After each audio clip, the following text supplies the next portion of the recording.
en versus e in French with FrenchSpanishOnline.com. Two little words but very useful because we use en and e to replace a noun or a noun phrase in a sentence, like in these two examples.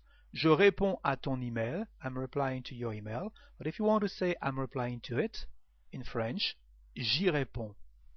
Je parle de ma maison, I'm talking about my house. If you want to say I'm talking about it, in French, j'en parle. So why in some cases we need en and other we need e? It's what we are going to see in this lesson. First, with the word e.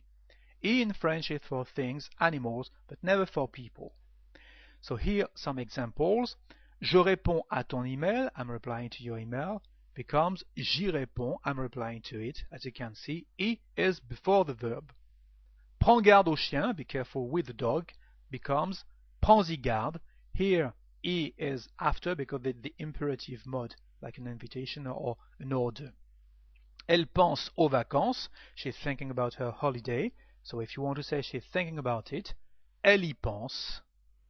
So if you want to understand the rule how to use e in French, you need to focus on the French sentences. So forget your English and see what these sentences in French, je réponds à ton email, prends garde au chien, elle pense aux vacances, have in common. If you find that, you will find the rule. What they have in common here, a verb introducing a noun phrase with the word à. We have répondre à, prendre garde à, you know that au in French is the contraction of alle, and penser à, in this sentence, elle pense aux vacances. Okay? So now you know the rule. When you have a verb introducing a noun phrase with à, you can replace the expression à plus noun phrase by e. And that's all. Here we are. Let's go back to our English translations now to see where is the difficulty. The difficulty is here. In French, we only have à all the time. Je réponds à, prends garde au, elle pense au, elle obéit à. But in English, this à can be to, or with, or about, or even nothing here in this expression. She obeys the law, because in French we say she obeys to the law. So if you try to translate directly from English into French, you may make some mistakes. Okay, so try to think how the verb is here in French first. Let's see our rule again. When we have a verb plus a plus the noun phrase, you can replace the expression a plus noun phrase by e. And that's all. Okay? Let's see what we can say now about en. En in French is for things, animals, and also people. That's the first difference. Some examples. Charles parle de sa maison. Charles is talking about his house. Charles en parle. Charles is talking about it. Charles parle de ses amis. Charles is talking about his friends. So in this example, the rule works for people too. Charles en parle, about them. Que penses-tu de mon livre? What do you think of my book? So if you want to say what do you think of it, qu'en penses-tu? Okay, so can you tell me now what the sentences in French have in common? And you will find the rule. It's not so difficult now, okay? All these sentences have a verb introducing a noun or a noun phrase with the word de. And that's the difference. And that's a rule. The rule is for en, when you have a verb plus de, following by a noun phrase, you can replace the expression de plus noun phrase by en. And that's all.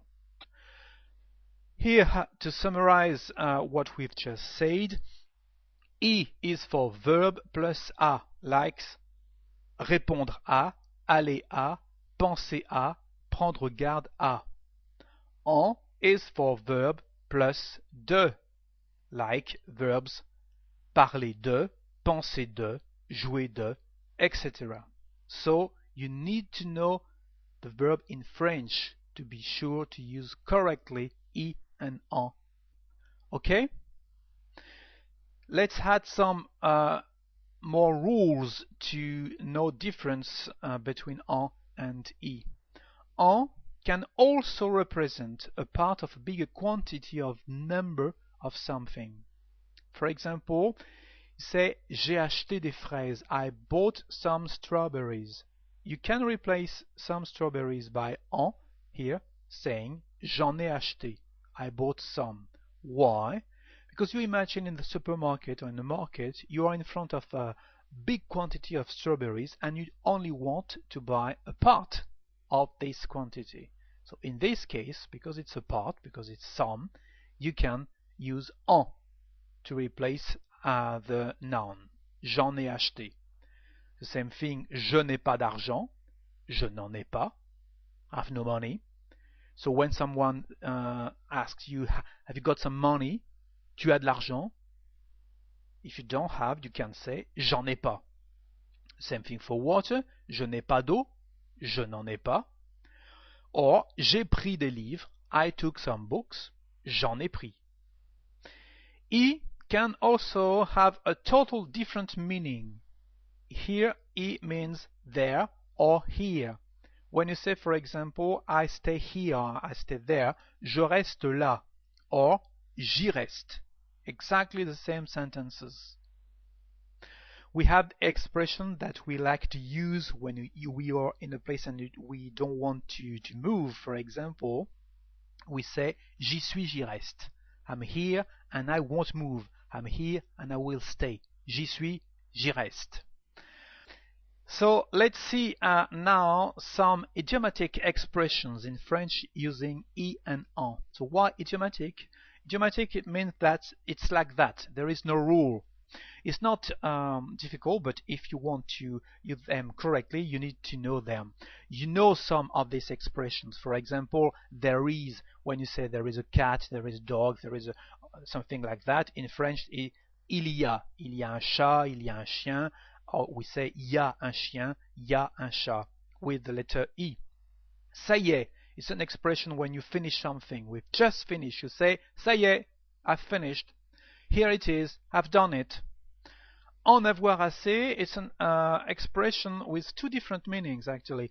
Can be to be fed up with something, or to get enough. If you get enough pasta, I don't know, or something, you say j'en ai assez. The verb aller, this verb doesn't like to be alone. He likes a lot the word en and e. You can say, for example, to say je m'en vais means I'm off or I go away. If you want to say to someone to go away, I don't want to see you, go away. You say va-t'en, je ne veux pas te voir, va-t'en, or allez-vous-en, the plural. The same thing with y. Y aller means to go there, but also to be off again. So if you want to translate I'm off, you can say je m'en vais or j'y vais. Exactly the same meaning. Vas-y, to translate go. We never say va alone. All the time we say vas-y or allez-y, the plural or formal way of translating go. Vas-y. Okay, so now vas-y, I'm sure you are going to be an expert using these two words en and y in French. So what you have to do now is to watch again this slide, to use the pause button and to try to focus on the French sentences and French verbs to be sure you'll be able to use these two little words correctly in French. Thank you for watching this slide again. So see you on FrenchSpanishOnline.com. Au revoir.